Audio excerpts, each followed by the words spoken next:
Welcome. To another. Welcome. Welcome To to another. another episode. Of driving to the res. Drive to the res. The whole way to the res. Yes. It's your favorite hosts, Larry Inelia and Larry. Inelia. That's our all-time best. Yes. We've been working on the song too, huh? We've been working. How did that get moved? Like that. Okay. Feel good? Yeah, I think so. It was a bit foggy this morning, wasn't it? Was it? A little foggy, a little cold, a little drizzly. Yes. It made me think of, warm and sunny would be nice. Really? Yeah. You don't like foggy? Foggy, cold, and drizzly isn't my favorite, which is funny Why? because we were walking down the marina one day. I remember when we first got together, Yes. and it was cold, Yes. foggy, drizzly. Actually, it was raining like so hard it hurt your skin when the rain hit it because it was so rainy. Yeah. And it was coming towards us, icy rain, and it hurt your skin when it hit your skin. Yeah, it was wild. It was But I wild. remember you'd just been living in Sacramento for 10 years, and Yes. I kind of thought you liked hot and dry. I mean, so hot that You eggs never asked fried. me, yeah. You go outside and you go like sizzle. I mean, I like sun, but that area, it gets a sizzle. You sizzle. You Yeah. do get a sizzle going. Yeah. It's like, wow, sorry, honey, it's so, nautical. We're walking to our boat. And it's a half a mile walk to the door, Yes. right? Yeah, yeah. And you shocked me. What did I say? You said, "What? This is my favorite weather. I love this. Yeah. This is how I like it." Yeah. It's like, oh, I took a great big weight off my shoulders. I was like, gosh, how are Guy and I going to get this place to be hot and sunny and dry? It's going to be a lot of work. Oh my gosh. Yeah. Oh my gosh. Anyway,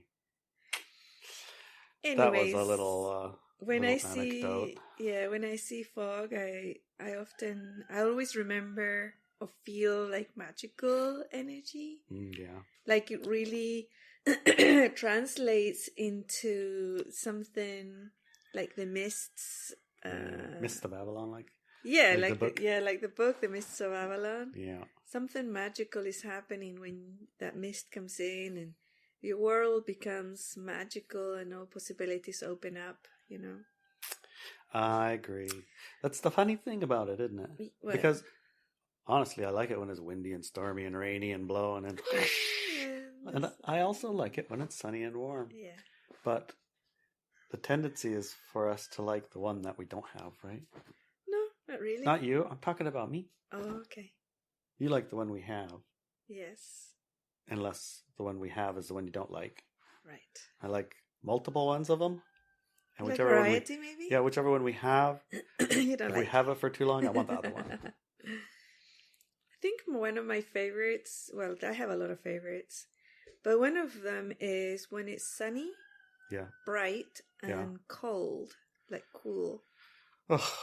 I love that one because I don't get overheated and I can go outside, and I love to see the light rays coming in through the forest canopy Mhm. and all the beautiful shades and sparkles that it creates in the droplets on the leaves, on the grass, on the moss. I think that's wonderful. Well, I think I might have to take you to Alaska, honey, because I remember so many days the sun would be out, it'd be clear, and we're thinking, oh, it's going to be nice to go outside. And it's, Brr. what's going on? Well, here's like that too. Is it? Not like there, I guess. It's a little bit. I don't more like it like extreme. freezing cold. Yeah. I don't like extreme temperatures. No.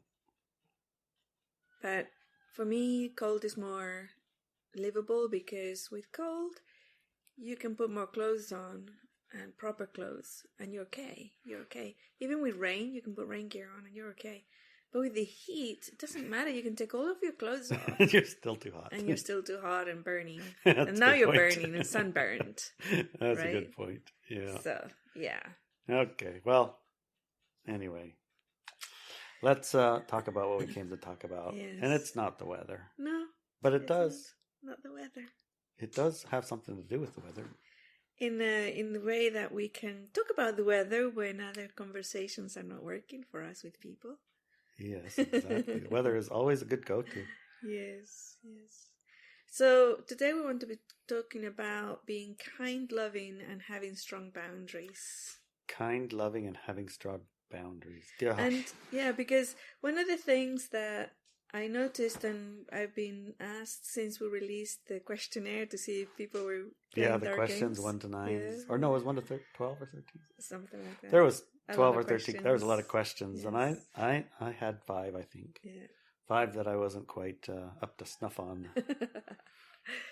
So a lot of people wanted to explore the first one.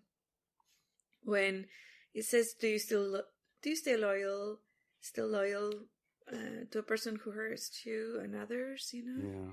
And that we talked about and people discussed, well, how do you set boundaries around that, So Yeah, but I thought we would talk about that today. What does it mean and why is it important, Right. Because there is a little bit of martyrdom carried by people when they think, well, it's okay, it's only me they're hurting, it's fine, I can take it, Also, yeah, like, I'm got thick skin. I mean, all this training and processing and everything else, they're not hurting me. Yeah. That's the type of energy that people might come all with. that work has to be good for something, right? Anyway. Okay, let's have a read. Shall we read a little bit of it? Yeah, because clearly I need work on this. I think so. Clearly. Getting all fidgety and like boundaries and all this. I'm like, come on, no, please, can we just not talk about this? No, it'd be better if we just skipped to number 2. We don't need boundaries. Just be nice to people. Be nice. Just be nice. Okay. Let's face it, we're light workers and we do not like hurting people's feelings, right? Yes. Right. Matter of fact, it's very startling when that kind of thing happens. It's like almost the worst day of your life. When you hurt somebody's feelings. Yeah. But did you know that this has been used to lower ours and our planet's frequency for thousands of years? No, I did not know that. Yeah. That's a pretty big statement, so let's unpack it a little bit.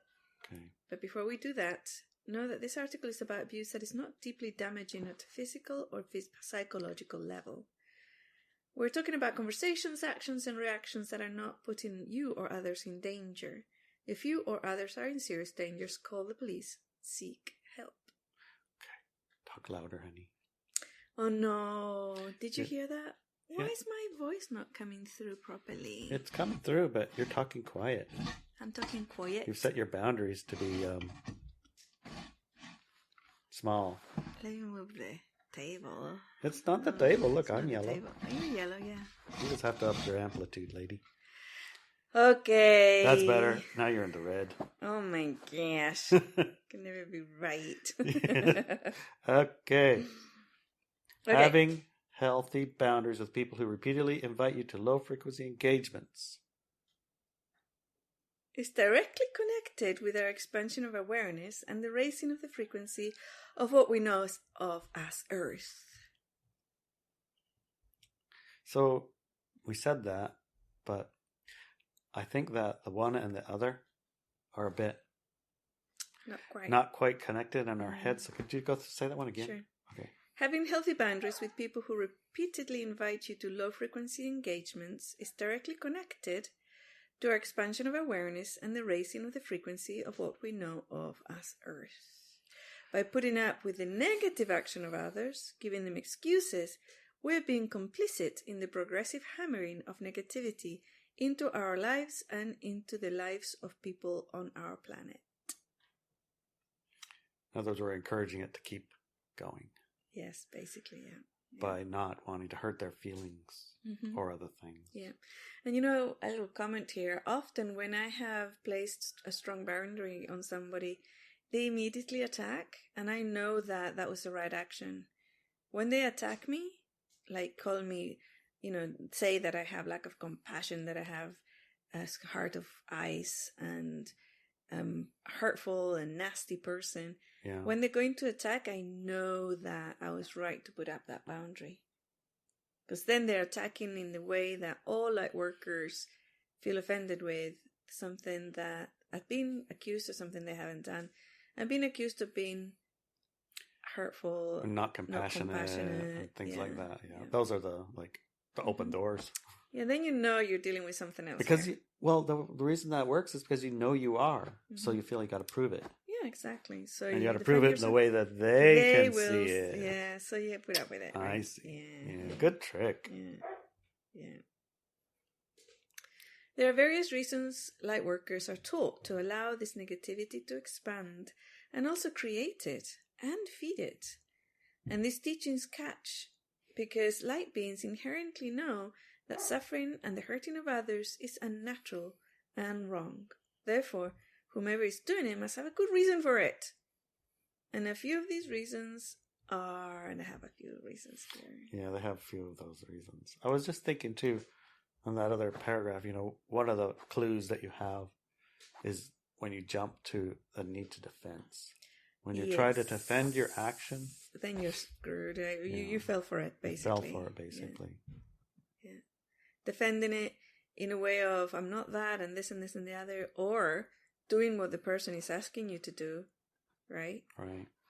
So that you can prove them wrong. Yes. See, I am compassionate. Yeah. I will give you $100. I'll prove it to you. For buying a pair of shoes for your next interview, my darling addicted son.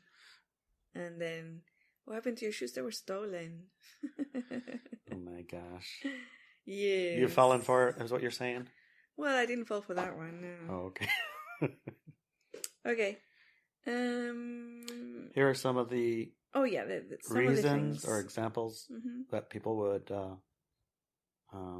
suffer or hurt each other. Yeah.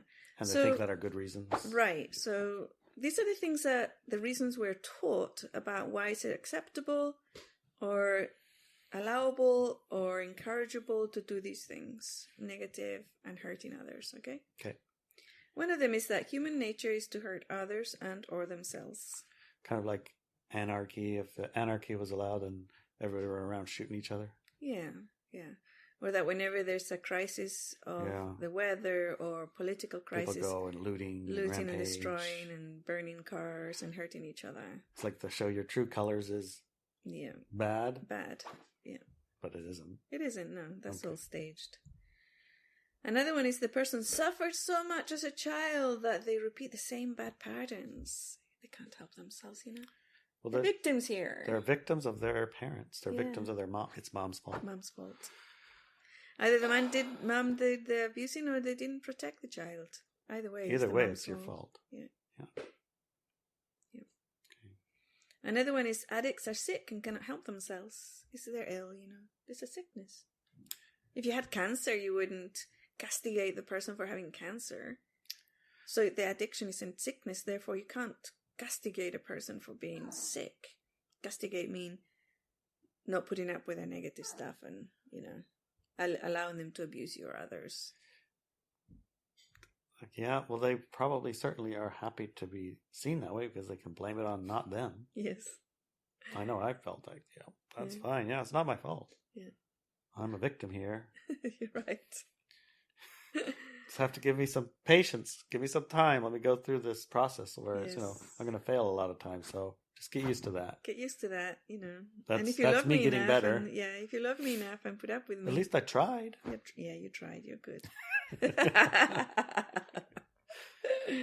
Oh, dear. And love cures everything. The more we love the abuser, the faster they will stop hurting others. All they need is love, man. But that is kind of true, but love with boundaries. Yes. And the interpretation of what love means, right? Isn't meaning love being walked all over. Exactly. That's why the critical key component is that love with the boundary, the proper boundary that is true love. It is true love. True love is a boundary. Yeah.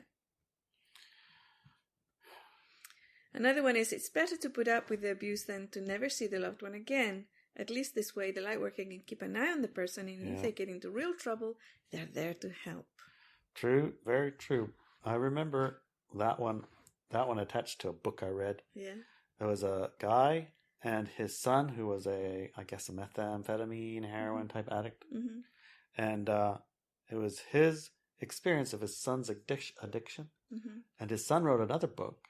And it was his, as the son's experience of his addiction and his relationship with his dad. Mm-hmm. There were two books parallel the same experience. Oh, wow. That must have been really interesting. Those are very interesting books to get to see it from both sides. Yeah. Oh my gosh. I'll see if I can find the names that we can share it in the notes. Okay. So can you give us like a summary of the difference or something like that of the books? Well, the dad was all of these. Mm-hmm. And he was impatient forever. And he gave him a million chances. And he went through the process of trying to learn how to set a healthy boundary. Mm-hmm. And at one point in there, he did. And all of the things happened. He got attacked and called compassionate, et cetera, et cetera. Yeah. Mm-hmm. In my recollection, he moved to a space where he loved him, but he didn't enable him anymore. Mm-hmm. But he still loved him, right? Mm-hmm. And the sons was like, Dad fall for every trick, every time. He always fell for it. Then he turned to a real asshole and he wouldn't fall for it anymore. He's the worst guy ever. But it turned out that worked. Something like that anyway. Yeah. That's my memory. I might not remember it exactly right. Okay. But that's how I remember it. Yeah. At some point, a healthy form of loving his son in whatever state he was in and releasing him to have his life, and stop being entwined and prolonging this process. Mm-hmm. At some point it came to there. Anyway. Mm-hmm. And connected to that is the thought that when you love someone, you have to like them and everything they do, which is not true. You can love someone and dislike them deeply and dislike all of their actions. And that's a part of it that is like so hard to understand for a light being. They think that because they're not coming from a dimension or a reality where people behave or act in very negative ways. So for them, love is intense and unconditional and everything, right? You can and are able to accept everything in that dimension. But in this one, when people can play like dark games, a lot of their actions are not acceptable, or that you are, like when you see those actions or the way that person's behaving, you can deeply dislike it. And that's actually a healthy response. You can love someone and you can dislike some of the things that they do. Yeah. Right. Yep. But most people think that's not like part of the equation, that you love someone, you have to love them as they are, like you have to love all of them, including the negative parts, and that's a little trick as well. That's the part that gets tricky, because we don't know what to do. Right. We're like, can't move forward, can't move back, can't move sideways, can't even act. Every act feels like the opposite of a helpful act. Yes. We get in a jam, getting a real jam. Yeah. Okay, the next one is the light worker does not want to be perceived as a cruel person who doesn't understand or lacks compassion. So, yeah, we talked about that already, right? Yeah. We don't, because compassion, most light workers will grab a spider and take it outside, instead of squashing it. Yes. Although some of I'm not saying don't squish no spiders. But I don't usually squish a spider. Yeah. And, if there's a bug or if there's a thing or if there's something I can do that helps instead of destroys, I go for the helps instead of the destroys. Just like most light workers would, right? Yeah. But so the person who's being abusive or even society will tell you, if you put like a strong boundary on someone, it means you're being cruel, right? And you lack compassion. That's what they'll accuse you of. And that's the opposite of who and what you are. So often that will be enough to allow the continuation of dark paradigm interactions with that person. Yeah, I want to, I don't think that actually is what we're being taught. I don't think people are taught that so much as there is in addiction educations and things like that, they do teach healthy boundaries. They do teach about codependencies. They do teach about all of these things. It's the addicted person and the person themselves who aren't educated, right? They aren't educated, and that's basically the problem. They're going on like the feeling that picking up the spider and taking it out is equivalent to giving the drug addict some money for shoes. That's compassionate, but that's a misunderstanding of compassion. It's looking at it too narrow. It's the narrowed awareness, right? Their awareness is so narrow they can't see what a compassionate act is. Right. It's like taking the spider out and giving it to the chickens. Right? Yes. Which I do occasionally. Or the spider was a black widow and you put it outside and your toddler steps on it. Yeah, it's a misguided compassion. Yes, compassion, but not at an expanded level. Right. I think that's where we're at, right? Okay. Okay, the next one is forgive them for they know not what they do. Okay, well that one might be how people are taught. Yes. That's a religion one, right? Yeah. And that is true. But what does forgive them mean? Doesn't mean go be a doormat. For most people, yes. That's exactly But that's how what they it interpret means. it. Yes. For most people, to forgive somebody or their actions is to be a doormat and allow it to happen over and over again. Right. Because they can't help it. They don't know what they're doing, But that's true. They don't know what they're doing. Well, some of them do. Read that book. Yes. Read the books I was telling you about. Know. They definitely knew what they were doing. Yeah. And you know what? If you allow yourself to be a doormat, you kind of trap them in a pattern of behavior they can't get out of. Well, don't want to get out of. They don't want to get out of, right. Yeah. But also you're feeding it by Exactly. allowing that to happen. You're feeding it for sure, right? There's really literally no action, almost no action with them you can do that they don't interpret as feeding it somehow. Exactly, yeah. If you help them, you fed it. If you don't help them, you fed it. Yeah. That's where it gets to be tough. Yeah, because I remember with my own addicted son, I was helping him in every way that I could. He's my son. Of course I'm going to do that. And then I realized, I became street smart, and I realized that my help was actually enabling his addiction. So I stopped.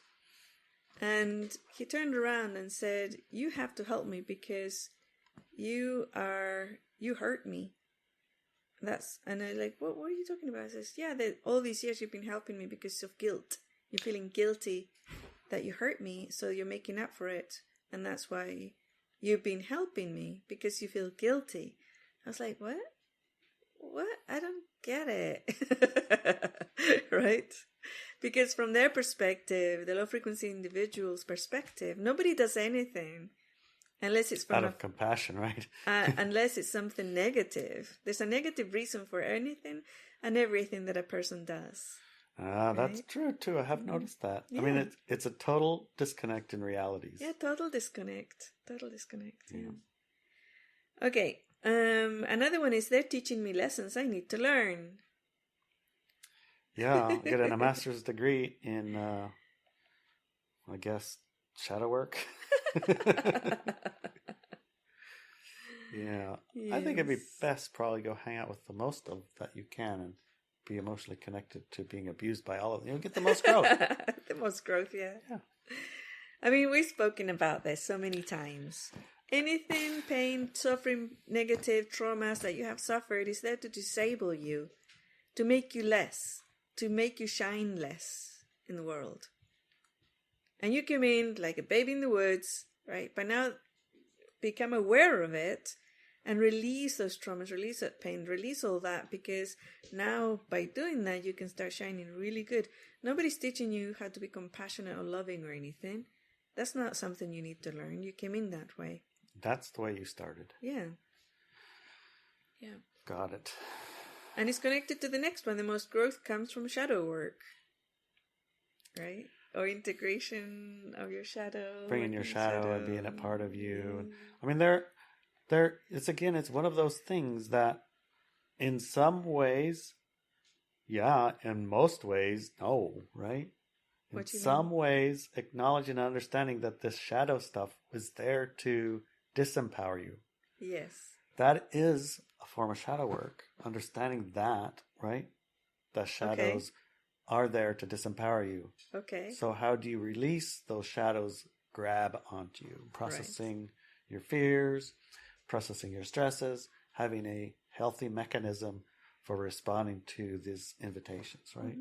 So in a sense, if you define shadow work like that, then yeah, that's good. But that's not usually what they're doing. They're trying to go sit in it and call it and accept it and make it them or something. Or be integrated. Well, we do process negative energies by welcoming them and letting them grow, right? But that's not the same as identifying with that negative energy, thinking it's part of you. And helping it, leaving it inside and allowing it to stay there because it's part of you. That's very, very different. It's actually the opposite. The opposite. In a sense, it allows that kind of thing to multiply because it is welcomed as an integral part of the person, your person, right? Yeah. So you'll find yourself more and more and more shadows. That's why my work, I don't call it shadow work. And people might mistake it as shadow work because you go like, fear, you're welcome here, you're allowed to express and grow. But you're allowing it as like you're looking at it. You're allowing it to exist and express, not making it part of you or identifying it or as part of you. Good part of you. Or thinking it had part any of you, exactly. An important part of you. Yeah. That kind of a thing, right? Mm-hmm. Yeah, that's why if you do look at the fear processing exercise, or the stress release exercise. All of it, not the first part of it, or have it done to you and things like that. You have to go through of it, the entire process. Yes, you have to finish the process. It's not that long. No. It honestly isn't that long. It can be 5 minutes, even a minute, or even a minute. Yeah. Once you've got it, refresh yourself to make sure you still have it, but you should be able to incorporate it as the way that your body reacts to these invitations instead of the ones that were programmed in the past. And it just becomes an integral part of your normal daily experience. Yeah. But like most things, our memories can be a little fuzzy, and our remembering of how to do it can get a little bit sidetracked, and we can get, I think, it's not so much, it's almost a little bit like hijacked, where we think we're doing it right, but we've got it completely wrong. Yes. So just follow the instructions. Follow the instructions and refresh yourself. It's not complicated. Yeah, it's not terribly complicated. Not complicated at all. Okay.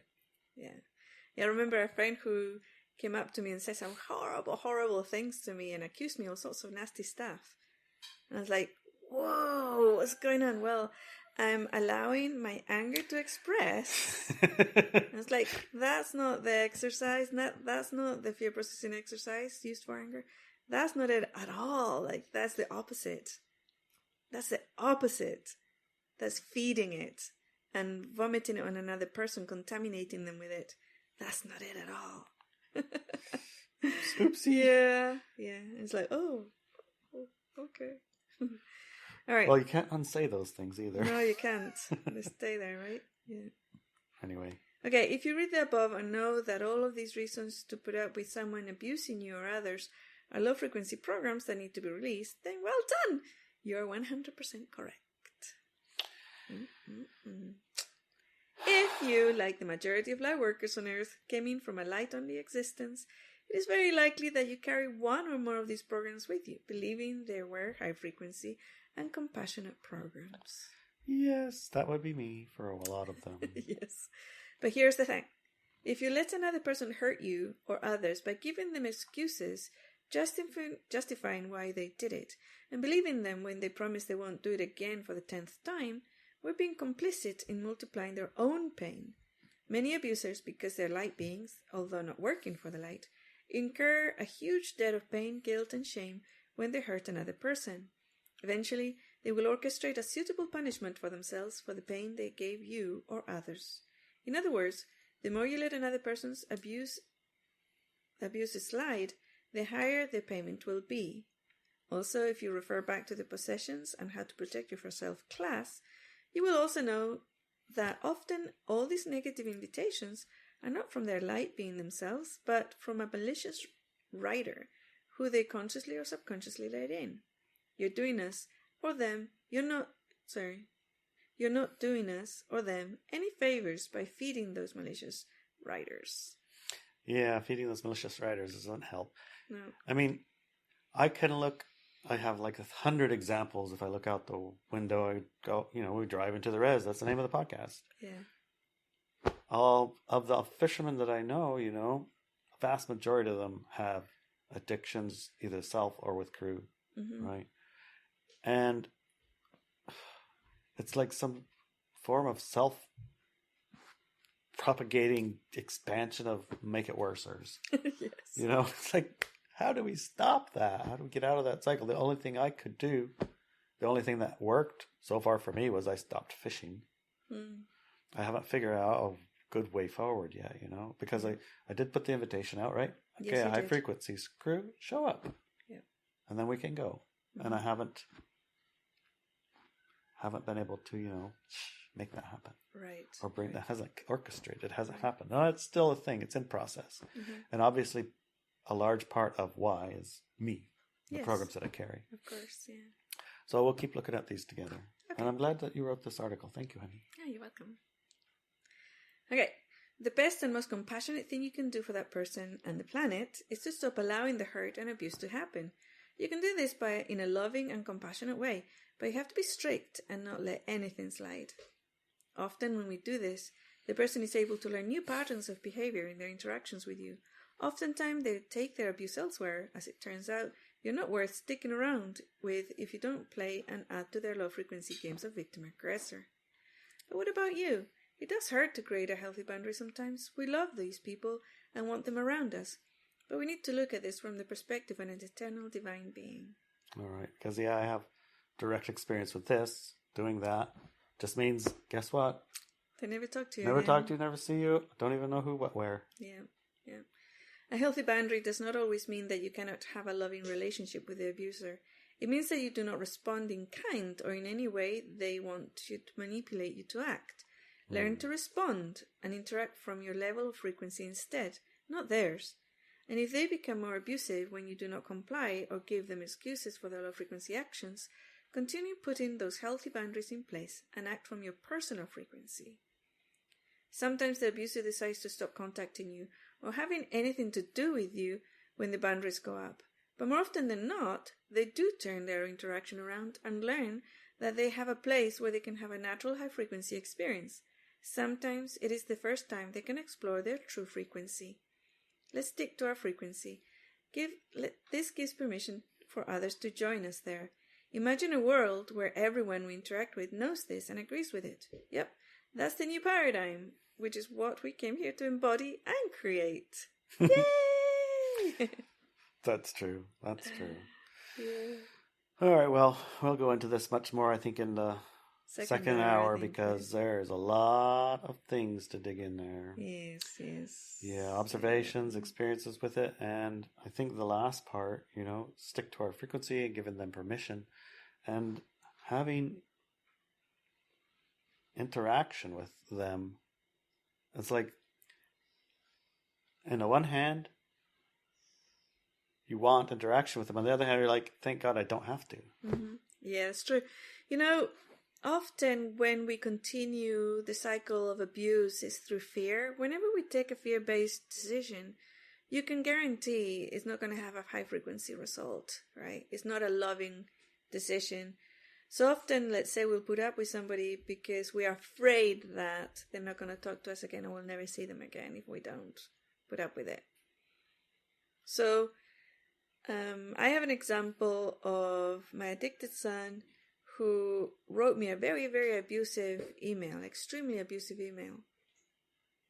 And when I read it, of course, my emotional body was hurt and everything. But I closed my eyes and I thought, what would I have liked to have received from my son? And I imagined this beautiful email telling me about his progression in life, his work, his kids, and his life and what he's doing, right? I imagined it. And then I answered the email as though I had received that email from him, not the abusive one. I answered it like just pretend. I just played pretend, and I answered it like he had sent me the most beautiful email. And it had no expectations. I didn't have any type of thought that anything would come of it at all. And a week or two later, I received the email that I had imagined he had sent me. A really beautiful, high-frequency update of himself, his children, and his life and projects and dreams. It was amazing. I was shocked, actually, because I never knew that was even a possibility. But that's what we're talking about here.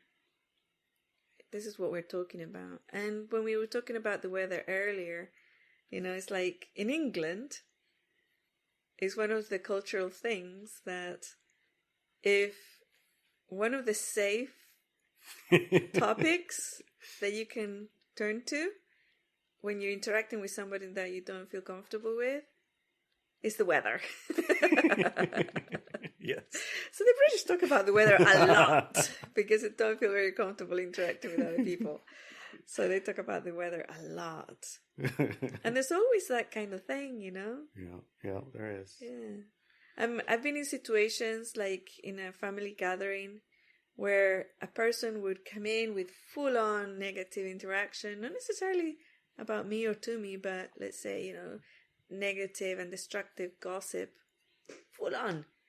And then I would just talk about something completely different, like I'd never heard what they said. Right? And if they turn around and said, "Did you not hear what I just said?" Right? I said, yeah, hold on, but let's, I just wanted to, whatever, it's like, yeah, in a minute. But first let's talk about this because blah, blah, blah. And often it never goes back to that other thing. Right? Never goes back. And we touched a little bit on the malicious writer. Also, we talked about it between ourselves. We talked about it as like the dark writer. Dark writers, yeah. And this possessions class, if you haven't taken it, I think you should, because it helps you with the boundaries and it helps you with knowing and understanding what's going on. Yeah. So when you're a light worker in your mind, a light being in your mind, and you're trying to be compassionate and help, and you see the person that you know is a light being, and you're trying to be compassionate with them, knowing, they're forgive them for they know what, that kind of stuff, Yeah. In many cases, you're not dealing with them. Right. You're dealing with that dark rider. Yeah. And that dark rider engages you with like, oh, sweet. I got me a light being. I got me a light worker. They'll do this and they'll do this. And because, they can feed me a lot. They can feed me a lot. Yeah. So, be wise to the ways of the dark rider. Yes. Compassion is not what a dark rider, they will write it. Well, a low frequency compassion. I don't even know what word you would say. How do you use? What word would you describe compassion as being taken advantage of? Funnily enough, the word compassion is misused because compassion means to feel with the other person what the other person is feeling. Oh, that's what it actually means. Empathy? Empathy would be better, right? Empathic.